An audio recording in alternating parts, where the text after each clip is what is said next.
यीशु सेवा करवाने के लिए नहीं आया था, वो सेवा करने के लिए आया। वो लेने के लिए नहीं आया था, वो देने के लिए आया था।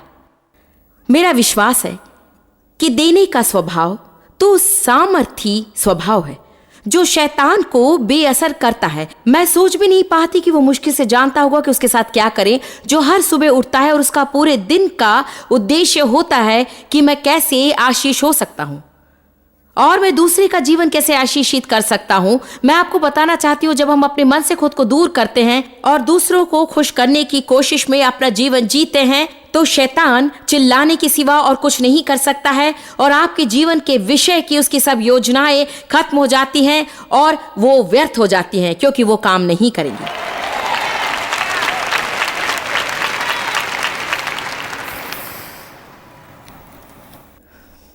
यूहन्ना अध्याय 13 में यीशु ने सेवा का अंगोछा लिया और झुककर उसने अपने चेलों के गंदे पैर धोए।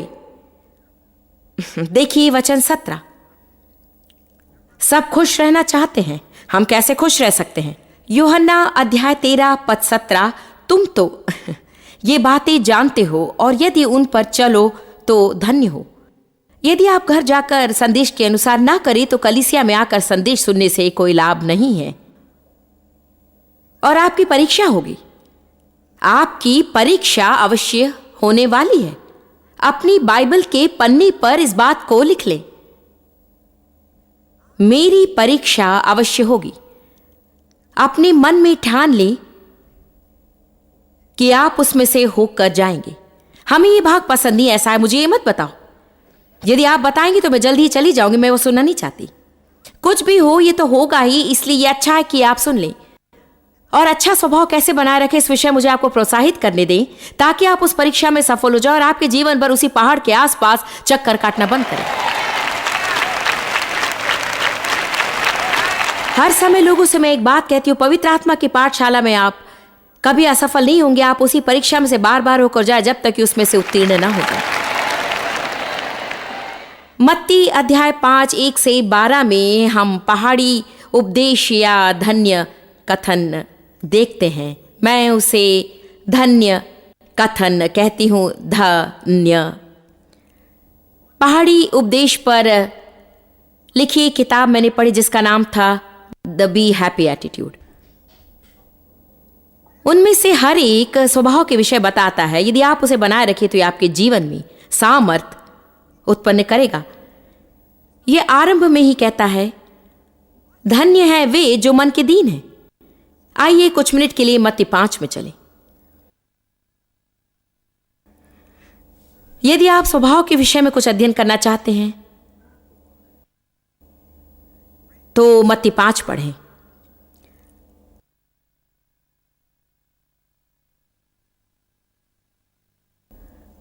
धन्य है वे जो मन के दीन है, क्योंकि स्वर्ग का राज्य उन्हीं का है। यदि मैं एम्प्लीफाइड बाइबल में से ये 12 वचन पढ़ूं, ये तो बहुत ही बड़े हैं और पर्याप्त हैं, परंतु मैं उनमें से एक आपके लिए पढ़ना चाहती हूं ताकि आप धन्य शब्द का यूनानी अर्थ समझ जाएं, क्योंकि एम्प्लीफाइड बाइबल यूनानी अर्थ को बढ़ाकर आपको उसकी थोड़ी समझ देती है। अब ध्यान से सुनिए, एम्प्लीफाइड बाइबल में धन्य शब्द का अर्थ है खुश होना। सब कहें खुश। क्या हम सब यही नहीं चाहते हैं?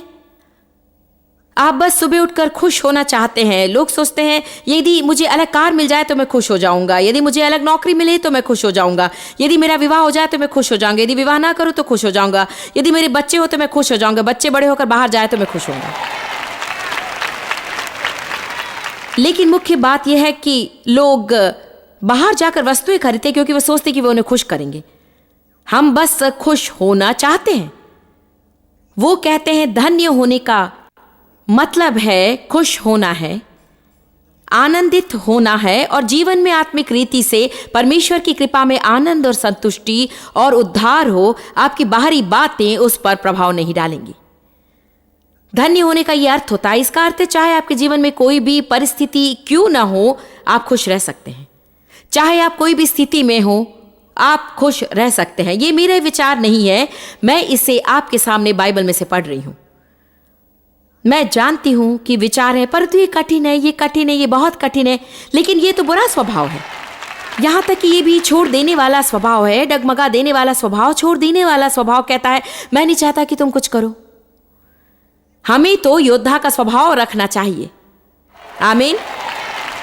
यीशु नम्र है और वो योद्धा भी है, और हमें कहना चाहिए कितना भी कठिन हो मैं परवाह नहीं करता, मसीह मुझ में है और परमेश्वर की सामर्थ के द्वारा जो मुझे करना चाहिए वो मैं कर सकता हूं।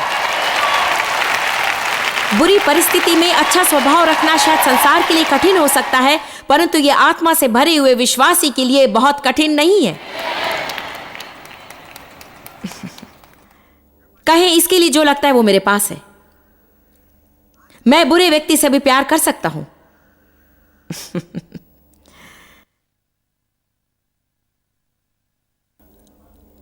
वो कहता है धन्य है वे जो आत्मा में दीन है। खैर आत्मा में दीन कौन है? वो तो नम्र लोग हैं, नम्र लोग जो स्वार्थ से भरे हुए नहीं हैं। धन्य है वे जो नम्र है। नम्र लोग तो संतुष्ट स्वभाव रखते हैं। धन्य है वे जो धर्म के भूखे और प्यासे हैं, वे सही काम करना चाहते हैं। धन्य है वे जो दयावंत हैं, जिनके पास क्षमा करने वाला स्वभाव है, क्योंकि वे दया प्राप्त करेंगे। धन्य है वे जो मन के शुद्ध हैं, वे हर व्यक्ति की उत्तम बातों पर विश्वास करते हैं। बाइबल कहती है वे परमेश्वर को देखेंगे। धन्य है वे जो मेल करवाते हैं, क्योंकि वे परमेश्वर के पुत्र कहलाएंगे। धन्य है वे जो अच्छे काम करने के कारण सताए जाते हैं, वे सताए जाते हैं।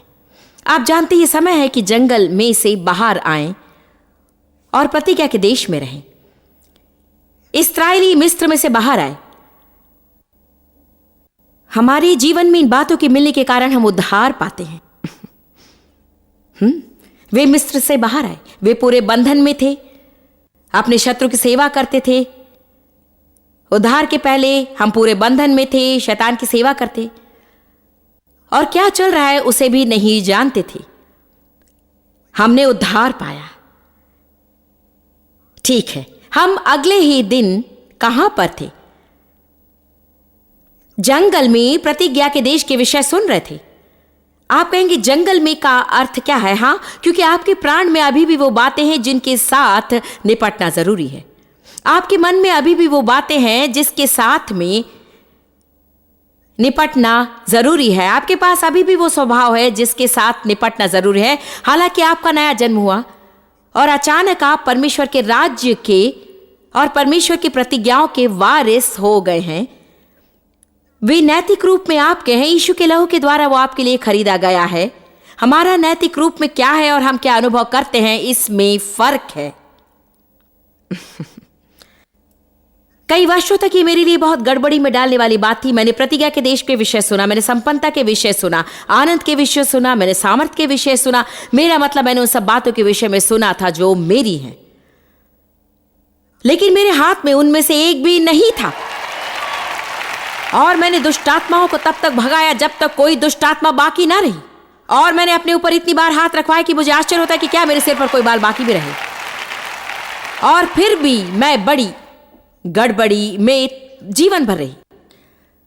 मैं हर समय कलीसिया में जाती रही और मैंने टी शर्ट्स खरीदे, किताबें, टेप्स खरीदे। मुझे सारे सूत्र मालूम थे, परंतु समस्या यह थी कि मैं आत्मिक रूप से नहीं बढ़ रही थी। मैं अभी भी छोटे बालक मसीह के समान काम कर रही थी। शरीर में चल रही थी, शारीरिक थी। मेरे तरीके से न होने पर क्रोधित हो जाती थी। मेरी भावनाओं को चोट पहुंचती, जल्दी बुरा मानने वाली थी। जलन, द्वेष, संतुष्ट न होने वाली थी। खैर, मैं अच्छा प्रचार कर रही हूं।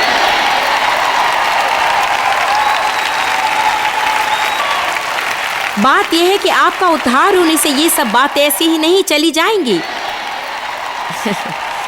उद्धार होने पर आप मिस्र से बाहर निकलकर जंगल में आते हैं। परमेश्वर का धन्यवाद हो, अब आप प्रतिज्ञा का देश देख सकते हैं। किसी ने आपको प्रतिज्ञा के देश के बारे में बताया, मिस्र में आपको मालूम भी नहीं था कि वो होता है। अब आप परमेश्वर की प्रतिज्ञा सुनते हैं। आप सफल हो सकते हैं, अच्छा जीवन हो सकता है आपका, आप सामर्थ्य हो सकते हैं, दयालु हो सकते हैं, आपके पापों को क्षमा हो सकती है, आप अच्छा स्वभाव रख सकते हैं। हाँ, क्या आप जानते हैं उस रेगिस्तान से जाने की यात्रा तो केवल 11 दिन की थी, परंतु इसके लिए इस्राएलियों को 40 साल लग गए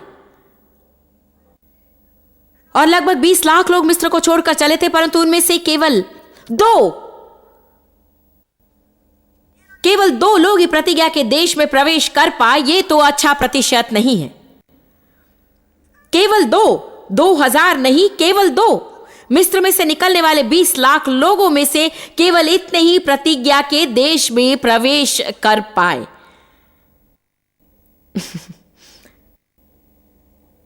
वे कहते ले लेना तो व्यवस्था का 9/10वां भाग है। आप चाहे जितनी बातें कर ले, परंतु यदि आपको मिला नहीं तो आपके पास नहीं है। और सच कहूं, बहुत से विश्वासियों ने इसे नहीं पाया है।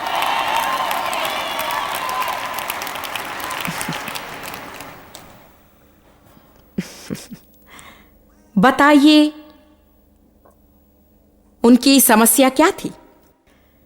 ये तो उनके शत्रु थे। ये तो हित्ती, रामोरी, यबूसी और हिव्वी लोग थे। ओ, हमारे पास भी हमारे खुद के ई हैं। हमारे अजीब से पड़ोसी, बुरे बॉसी, पीठ दर्दी, बुरे पति।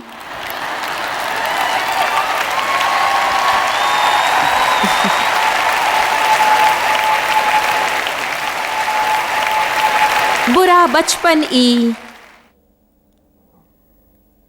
पटरी के गलत बाजू में जन्मे ई। समझ रहे ना?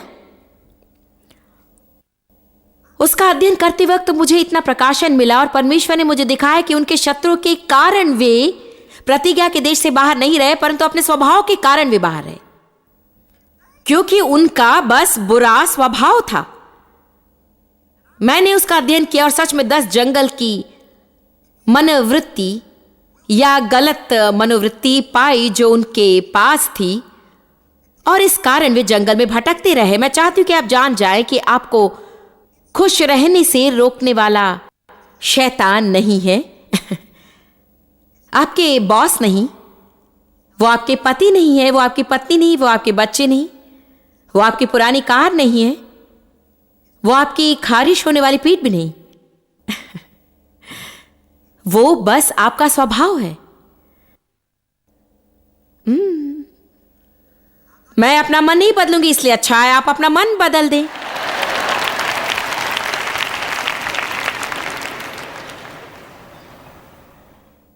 आपकी परीक्षा होती है अगर आप सोचे कि हां, मेरा कोई बुरा स्वभाव नहीं है। तो मैं आपको चुनौती देती हूं कि आप एक दिन भी कुड़कुड़ाए बिना या शिकायत किए बिना रहने की कोशिश करें। जब ये सब मेरे साथ हो रहा था तो क्या मैंने शिकायत की थी? ओ हां। बात यह है कि जब सारी बातें हमारी मर्जी से नहीं होती हैं तो हम कुड़कुड़ाने के इतने आदी हो चुके होते कि जब हम इसे करते हैं तो हमें मालूम भी नहीं होता है। जब हमें जो चाहिए वो नहीं मिलता तो प्रत्युत्तर देने का यह सामान्य तरीका है। और यदि हम जैसे तैसे हमारा मुंह बंद भी कर ले, जो हम अक्सर नहीं करते, तो आप उसे हमारे चेहरे पर देख सकते हैं।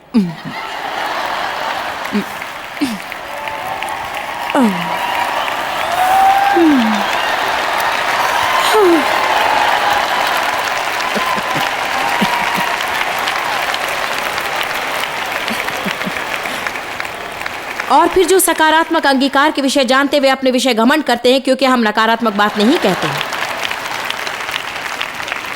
यहां एक दिलचस्प बाइबल अध्ययन है। जाकर मुंह शब्द के विषय में अध्ययन करें और देखें कि परमेश्वर चेहरे के विषय क्या कहता है। हां, वो तो पूरी बाइबल में है। बाइबल कहती है कि कैन का मुंह उतर गया और वो निराश हो गया, क्योंकि वो हाबिल के विषय जलन रखता था। इसलिए परिस्थिति क्या थी? उसके हृदय में जलन थी, परंतु वो उसके चेहरे पर प्रकट हुई थी। आप जानते कि जब कोई कलीसिया में आखिरी दुआ होता है कि उसका चेहरा हम पर है, वो कहता है हम चाहते हैं कि आपका चेहरा परमेश्वर के चेहरे के समान दिखे, उसका स्वभाव आप में हो। एक ऐसा पूरा दिन बिताने की कोशिश करें जिसमें आप घमंड, कठोर स्वभाव न दिखाएं या अपने अधिकारियों के प्रति बलवा न करें। वो हमारा एक स्वभाव है, बलवा करने का स्वभाव। उदाहरण, यदि आप अपनी सीट बेल्ट बांधने से इनकार करते हैं तो आप बलवा करते हैं। यदि अपाहिज नहीं है और आपने अपनी गाड़ी अपाहिज लोगों की पार्किंग की जगह पर लगाई है तो आप बलवा करते हैं। यदि आप अपने ग्रॉसरी कार्ट वापस उसकी जगह पर नहीं रखते हैं, लोग इसे क्यों नहीं करते हैं जबकि चिन्ह स्पष्ट रूप में कहता है अपनी ग्रॉसरी कार्ट वापस यहां रखें। ओह नहीं, हम नहीं रखना चाहते हैं यहां पर।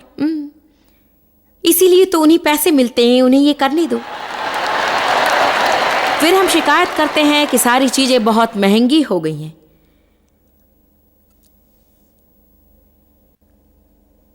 यदि आप अधिक रफ्तार में जाते हैं, रुकने के चिन्ह की जगह नहीं रुकते, या नो पार्किंग जोन में दूसरी कार को पार कर जाते हैं, या केले का छिलका खिड़की से बाहर फेंकते जबकि चिन्ह कहता है कचरा ना फेंके, ये सब तो बलवा करने के स्वभाव हैं। मैं परवाह नहीं करती कि चिन्ह क्या कहता है, मैं इसे अपने तरीके से करना चाहती हूं। मेरा गीत है, मैं इसे अपने तरीके से करूंगी, मैं अपने तरीके से करूंगी। गाएंगे तो आप कभी भी नहीं गा सकेंगे। ओ कितनी सुंदर सुबह है, क्योंकि आप दोनों को एक साथ नहीं गा सकते हैं। हमारा स्वभाव हमारे भविष्य का भविष्यद्वक्ता है, हमारा सबसे उत्तम मित्र या बुरा शत्रु। यही बात लोगों को हमारे पास लाती है या उन्हें हमसे दूर ले जाती है, और वे चाहती हैं कि हमें अकेला छोड़ दें। यह तो वो प्राथमिक सामर्थ्य है जो ये निश्चित करती है कि क्या हम सफल होंगे या असफल। और बाइबल कहती है कि हम हमारे विश्वास से परमेश्वर को प्रसन्न करते हैं। परंतु ध्यान में रखिए कि आप विश्वास में रहते हुए उसी समय बुरा स्वभाव नहीं रख सकते हैं। ऐसे दो वचन है, और यदि हम सच में उन दो वचनों के अनुसार जीवन जिए तो हम अच्छा स्वभाव रख सकते। अधिकतर समय मेरे पति अच्छा स्वभाव रखते हैं, उनकी ट्रैफिक में थोड़ी समस्या है और थोड़ी समस्या तब है जब गोल्फ में बातें सही काम नहीं करती। उन्होंने अभी अभी अपने गोल्फ क्लब को बाहर भेजा है कि कुछ नए ग्रिप्स रखे हैं, उन्होंने कुछ नए क्लब्स लाए और कुछ लंबा करने वाले थे। वे क्या कर रहे थे? कम ऑन, मुझे बताइए। उन्होंने सोचा कि जिस यात्रा में वे जा रहे थे उसमें वे उनके साथ होंगे, और आखिरी क्षण में उन्हें पता चला कि उन्हें वे नहीं मिलने वाले। हाँ, कुछ भी करके मुझे वो चाहिए। मैंने कहा उस व्यक्ति को नहीं मालूम होगा कि कंपनी अब साथ में नहीं है। हाँ, उन्हें जाना चाहिए था। डेव तो अधिकतर बहुत अच्छे हैं, जब वो नहीं होते तो मुझे कमी महसूस होती है। ये तो जैसे कुछ भी हो, तुम तो मनुष्य हो। आप में से कितने उन लोगों के साथ में रहते हैं जो मुश्किल से मनुष्य दिखते हैं? आप हर समय बुरे व्यक्ति के समान हैं और वे कभी कोई गलत काम नहीं करेंगे। आमीन। मेरी बेटी ने कहा, ये मानो उमड़ने वाला झरना मृतक सागर के साथ है। जैसे कि आप एक व्यक्ति के साथ रहते हैं जिन्हें कुछ परेशान नहीं करता है।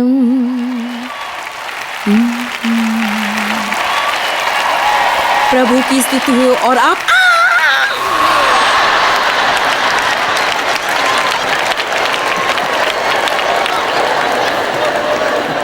दो वचन जिनके सहारे आप जी सकते हैं और वो आपका जीवन बदल देंगे। रोमियो 8:28, जो लोग परमेश्वर से प्रेम रखते हैं उनके लिए सब बातें मिलकर भलाई को उत्पन्न करती है, अर्थात उनके लिए जो उसकी इच्छा के अनुसार बुलाए गए हैं। ये डेव के जीवन का मुख्य वचन है। मैं ये वचन साल भर में हजारों बार सुनती हूँ। और उसकी इच्छा के अनुसार जो बुलाए गए उनके लिए सब बातें मिलकर भलाई उत्पन्न करते हैं। उत्पत्ति 50:20 जो कहता है, शत्रु ने जो तुम्हारे लिए बुराई का विचार किया था, परमेश्वर ने उसे तुम्हारी भलाई में बदल दिया। आपका स्वभाव आपकी ऊंचाइयां गंवाने ना पाए।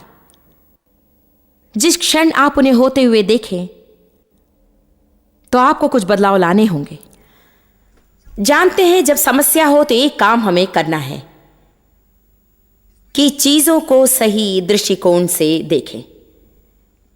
कभी कभी हम सोचते हैं जो हो रहा है वो कितना बुरा है, और फिर भी अगर हमारा दृष्टिकोण हो कि काश जो होना था वो नहीं हुआ, या जो दूसरों के साथ हुआ वो मेरे साथ नहीं हुआ, तो हमें समाधान जल्दी ही मिल जाएगा। मतलब बहुत ही गंभीर परिस्थिति के बीच में भी इस कहानी पर ध्यान दें। इस चिट्ठी को सुनिए जो माता पिता ने अपनी बेटी से प्राप्त की। प्रिय मॉम एंड डैड, जब से मैं कॉलेज गई मैंने चिट्ठी लिखना छोड़ दिया, और अपनी इस विचारहीनता पर मुझे खेद है। मुझे बहुत पहले आपको चिट्ठी लिखनी थी, लेकिन मैं अब सारी खबर दूंगी। लेकिन इसे पढ़ने से पहले आप बैठ जाइए, प्लीज आप बैठ जाइए। क्या आप लोग बैठे हैं? आगे चिट्ठी ना पढ़ें मॉम एंड डैड जब तक कि आप बैठ न जाए। मेरा समय अच्छा गुजर रहा है अब। जब मैं कमरे की खिड़की से कूदी थी, जब आग लग गई थी मेरे कमरे में और मेरे सिर पर जो चोट आई थी, फ्रैक्चर हुआ था, वो अब ठीक हो गया है। अब बस दिन में एक बार मुझे सरदर्द होता है। सौभाग्यवश कमरे में आग लगना, मेरा कूदना गैस स्टेशन के कर्मचारी ने अपनी आंखों से देखा। वो दौड़ा आया, मुझे हॉस्पिटल ले गया और मेरी देखभाल करता रहा। मैं जब हॉस्पिटल में थी तो मेरा कमरा जल जाने के कारण मुझे रहने की कोई जगह नहीं थी, इसलिए उसने मुझे अपने फ्लैट के बेसमेंट में रहने को आमंत्रित किया। वो जगह छोटी थी लेकिन प्यारी थी। वो बहुत अच्छा लड़का है और हमें आपस में बहुत प्यार है और हम शादी करना चाहते हैं। हमने तारीख निश्चित नहीं की, लेकिन मैं गर्भवती हूं ये दिखने से पहले हम तय कर लेंगे। हाँ मॉम एंड डैड, मैं गर्भवती हूं। मैं जानती हूं कि आप नाना नानी बनने के लिए कितने उत्सुक हैं और मेरे बच्चे को भी वही प्यार और स्नेह देंगे जो आपने मुझे दिया जब मैं बच्ची थी। शादी में देरी का कारण यह है कि मेरे बॉयफ्रेंड को छोटा इन्फेक्शन था जो असावधानी के कारण अब मुझे हो गया है, लेकिन मैं जानती हूं कि आप उसे अपने परिवार का हिस्सा अवश्य बनाएंगे। वो दयावान है, उतना पढ़ा लिखा नहीं है, लेकिन लक्ष्यवादी है।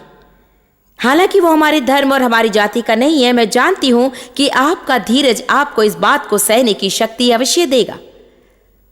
और अंत में जब मैं सब लिख चुकी, मैं कहना चाहूंगी कि ना तो मेरे कमरे में आग लगी थी, ना तो मेरे सर पर चोट लगी थी और फ्रैक्चर हुआ था, और ना मैं हॉस्पिटल में थी, और ना ही मैं गर्भवती हूँ। मुझे कोई इन्फेक्शन नहीं हुआ, ना ही मेरी जिंदगी में कोई बॉयफ्रेंड है, लेकिन फिर भी मैं हिस्ट्री और साइंस में नाकामयाब हो रही हूँ।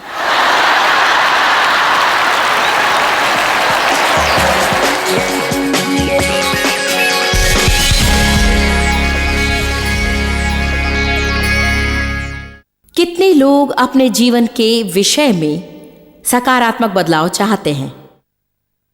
यदि आपका दिल पुकार उठता है, हाँ मैं बदलना चाहती हूं, तो मैं आपके लिए प्रार्थना करना चाहती हूं। पिता, मैं प्रार्थना करती हूं सब दर्शकों के लिए और खुद के लिए जो अपने जीवन में सच में दृष्टिकोण बदलना चाहते हैं। वे लोग जो वास्तव में उत्तम स्वभाव और सकारात्मक स्वभाव और धन्यवादी स्वभाव चाहते हैं। मैं प्रार्थना करती हूँ प्रभु कि तेरी दया और कृपा के द्वारा हम बदल जाएंगे, कि तेरे वचन की सामर्थ्य के द्वारा हम तेरे स्वरूप में बदल जाएंगे। पिता, मैं आज प्रार्थना करती हूँ कि जो लोग आज देख रहे हैं जिनके जीवन में निरंतर निराशा आई है, मैं प्रार्थना करती हूँ प्रभु कि वे फिर से एक बार ये विश्वास करने के लिए हिम्मत पाएं कि उनका जीवन बदल सकता है। मैं तेरा धन्यवाद करती हूँ पिता, हमारे अंदर और हमारे द्वारा काम करने के लिए, यीशु के नाम में, आमीन। आप जितना जानते हैं उससे भी अधिक आप हमारे लिए जॉयस मेयर मिनिस्ट्रीज एशिया में महत्वपूर्ण हैं। हम आपकी सराहना करते हैं। आप सौभाग्यों का धन्यवाद देते हैं कि इस संसार भर की सेवकाई को आप सफल कर रहे हैं। एक साथ हम भूखों को भोजन, गरीबों को कपड़े दे रहे हैं और पूरे संसार में सुसमाचार प्रचार कर रहे हैं। हमसे आज ही संपर्क करें या लॉग करें jmmindia.org। अपने प्रार्थना निवेदन भेजें, हमारे स्रोत के विषय जानें, जॉयस की सभाओं के विषय जानें, और जैसे हम पूरे संसार में मसीह के प्रेम को बांटते हैं तो आप हमारे साथ सहभागी हो जाएं।